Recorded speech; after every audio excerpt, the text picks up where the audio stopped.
What happens when one of Hollywood's most respected actors finally reaches his breaking point on live television? Today, we're diving into the explosive moment that had everyone talking. When Neeson walked off, the View after Joy Behar pushed things too far. This wasn't just another awkward celebrity interview. It became a textbook example of how not to treat a guest on national TV. Make sure to subscribe and drop a comment below, because this story only gets more intense. It began like any other Tuesday morning on The View. The studio buzzed with its usual controlled chaos as makeup artists applied final touch-ups, producers reviewed cue cards, and crew members adjusted the lighting for the day's taping. Neeson sat quietly in the green room, reviewing his talking points for what was supposed to be a straightforward promotional interview for his latest action thriller. With decades in the industry, he had done hundreds of appearances like this. The View had always been professional in the past. "Mr. Neeson, we're ready for you," a young production assistant said from the doorway. Liam nodded, straightened his jacket, and followed her through the narrow hallway leading to the main studio. The familiar theme music echoed through the walls as he took his place just offstage, waiting for his cue. "Please welcome our next guest, the legendary Liam Neeson," Whoopi Goldberg announced with her trademark warmth. The audience erupted in applause as Liam stepped onto the set. Even under the bright studio lights, his tall frame commanded attention. He waved to the crowd and took his seat at the curved desk, exchanging polite greetings with each of the hosts. "Liam, it's so good to have you back," Whoopi said as she settled into her role as moderator. "Tell us about your new film."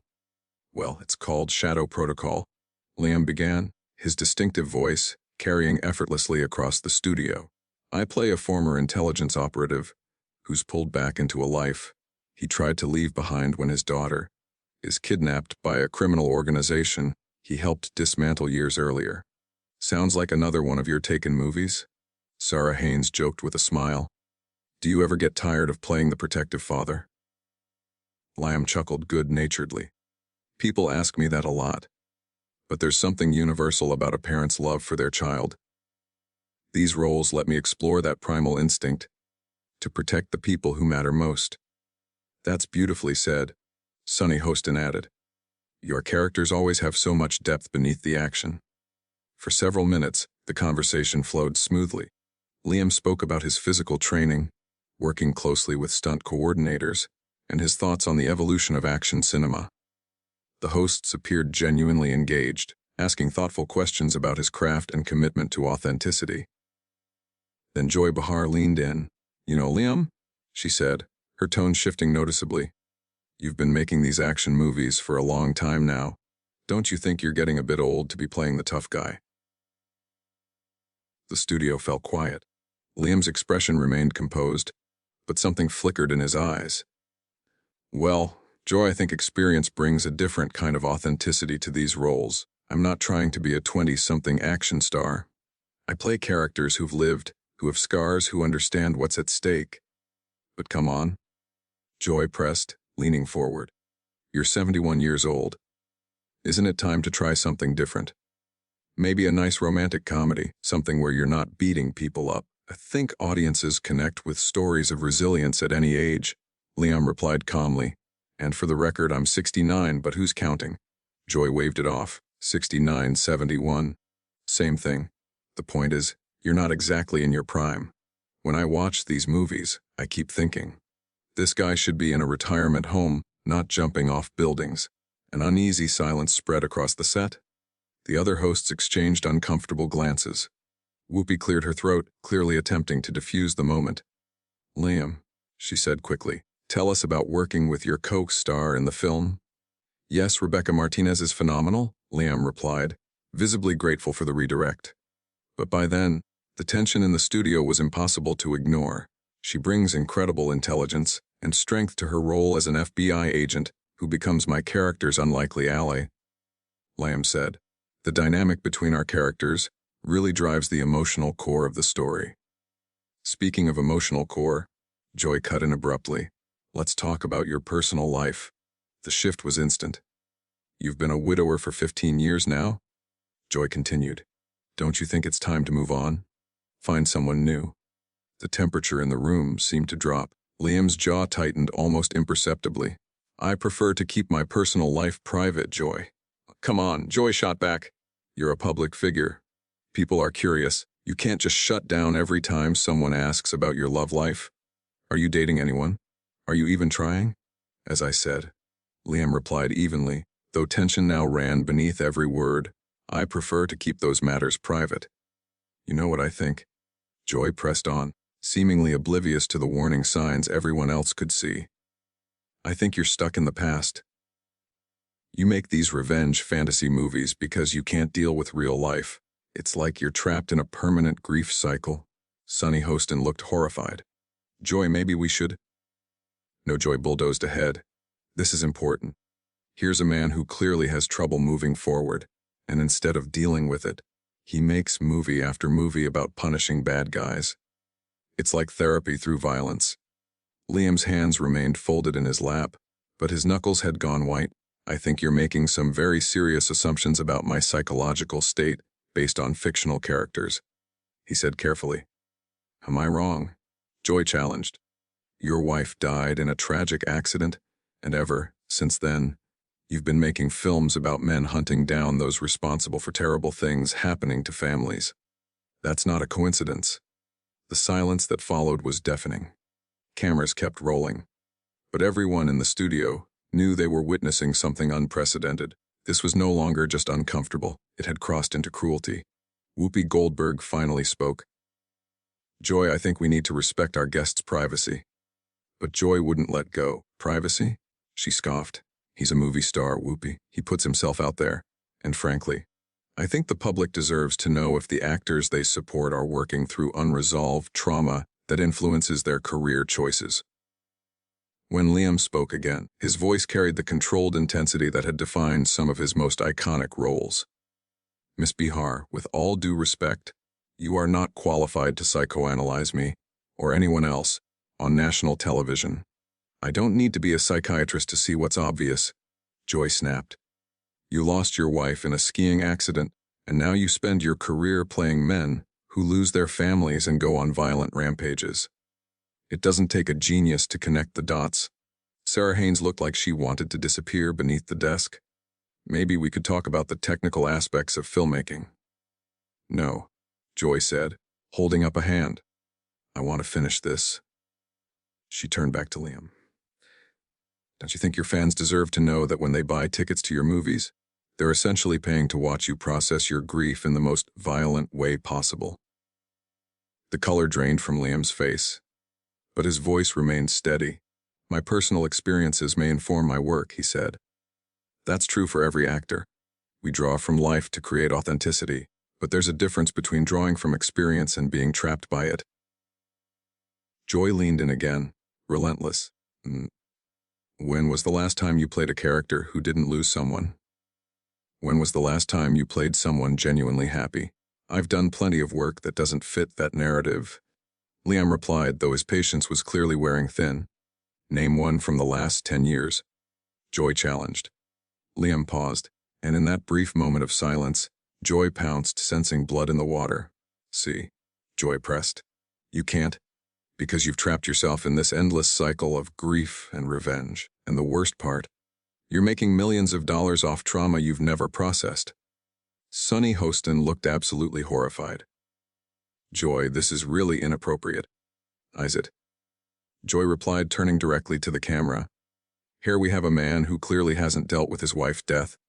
Instead of getting real help, he channels his pain into violent fantasies and sells them to audiences around the world. Don't you think that's worth talking about? Liam slowly unclenched his hands and placed them flat on the table. When he spoke, his voice carried a dangerous calm that made the entire studio lean in. My wife's name was Natasha Richardson, he said quietly. She was a brilliant actress, a devoted mother, and the love of my life. Her death was a tragedy that changed me forever. And yes, it influences my work because it influences who I am as a human being. Thank you, Joy said, as if she'd won something. That's all I was asking for, some honesty about how your personal trauma shapes your professional choices. I wasn't finished, Liam replied. Something in his tone caused Joy's triumphant expression to falter. What you're doing right now, what you've been doing for the last 10 minutes, is using my grief as entertainment, he continued. You're turning the most painful experience of my life into a spectacle. Something to dissect for ratings. Joy's defiance snapped back instantly. I'm asking legitimate questions about how personal experience influences art. That's what good interviewers do. Good interviewers show respect, Liam said firmly. They don't weaponize tragedy for shock value. Oh, please, Joy scoffed. You're being far too sensitive. This is The View, not a puff piece show. We ask tough questions. There's a difference between tough questions and cruel ones, Liam said, his voice rising for the first time. You're not interested in my work. You're interested in watching me squirm while you reopen old wounds. Whoopi tried again. Let's all take a breath and maybe move back to discussing the action sequences. But Joy was fully committed now. What's really happening, she said, is that Liam can't handle being called out. He's used to soft interviews where everyone praises him. He doesn't like being challenged to think about what he's really doing. What I'm really doing? Liam said, his control finally cracking, is trying to have a professional conversation while you turn this into amateur psychology hour. There it is, Joy said, pointing at him. You're angry because I'm hitting too close to home. You can't separate your personal feelings from your career, and that's the problem. The audience had gone completely silent. Even the camera operators seemed frozen, unsure whether to keep filming or intervene. This wasn't television anymore. It was a public execution disguised as an interview. You know what the real problem is, Joy? Liam asked, his voice dropping into that familiar, dangerous whisper audiences recognized instantly. You think being deliberately hurtful makes you insightful. You confuse cruelty with courage. I think honesty matters, Joy shot back. And celebrities who profit from personal trauma should be ready to talk about it. And I think talk show hosts who use their platform to humiliate their guests. Liam replied, his Irish accent sharpening with anger, should find a different line of work. The tension in the studio became suffocating. Everyone knew they were witnessing a moment that would be talked about for years, and no one knew how to stop it from spiraling completely out of control. Joy Behar leaned back in her chair, a self-satisfied smirk playing on her lips, completely oblivious to the fact that she had crossed every line of decency. Look, Liam, I'm not trying to be mean, she said. I'm just doing my job as a journalist. Sometimes that means asking the hard questions other people are too afraid to ask. Your job, Liam repeated, his voice barely above a whisper, but it carried a quiet menace that made the studio shiver. Is that what you think this is? Journalism? Yes. Joy replied defiantly.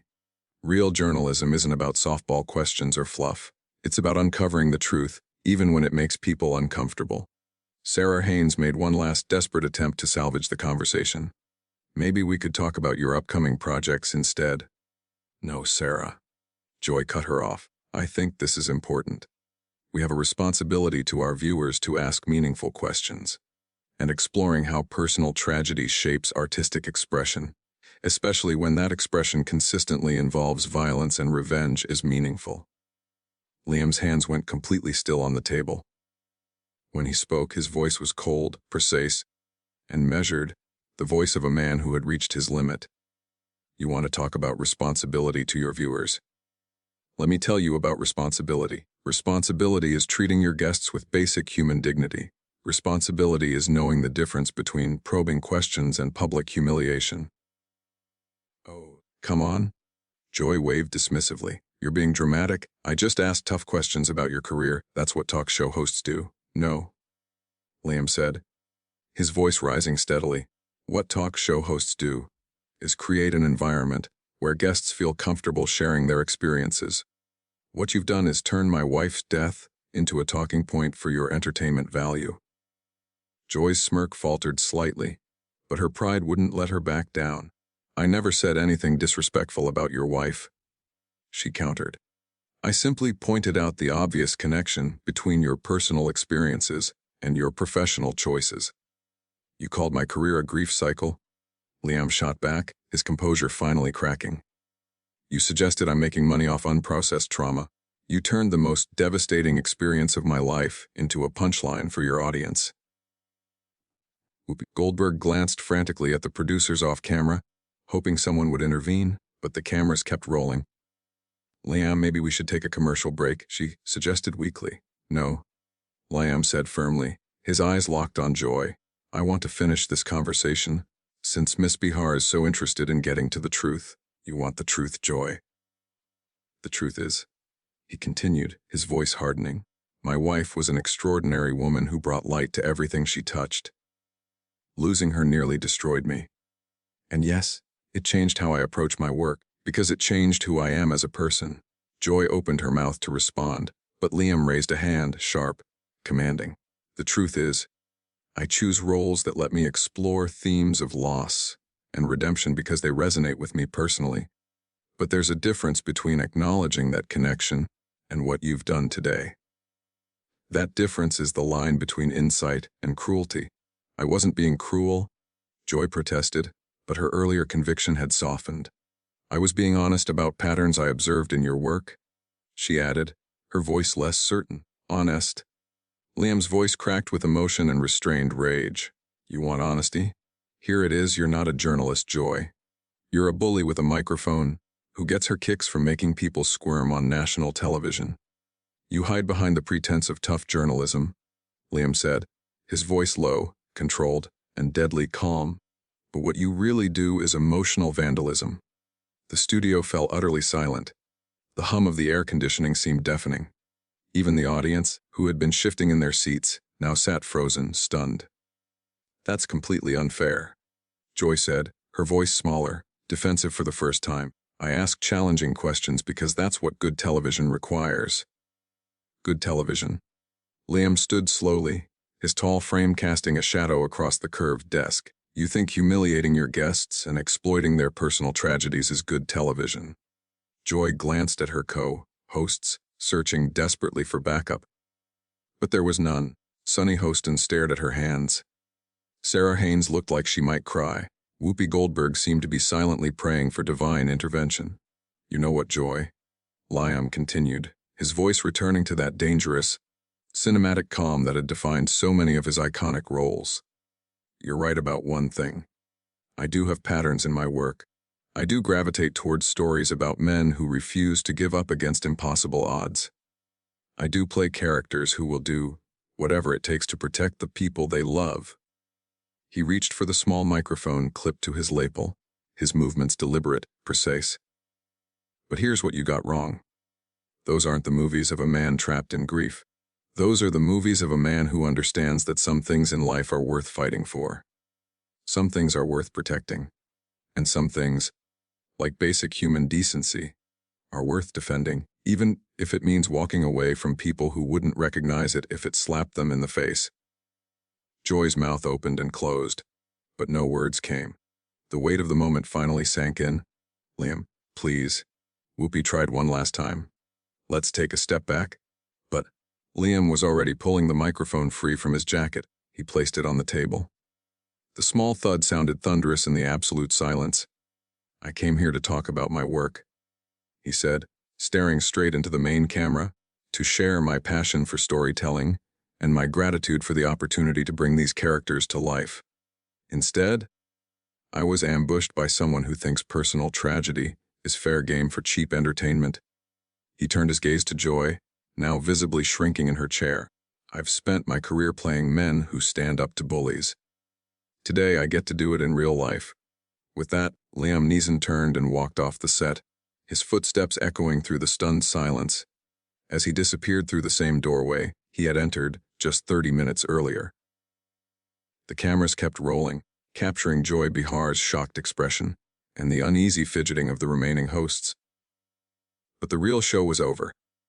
In trying to tear down one of Hollywood's most respected actors, Joy had instead revealed herself for exactly what Liam had called her, a bully who had finally picked on the wrong person. Subscribe now for more explosive celebrity moments, and comment below, do you think Joy Behar went too far this time?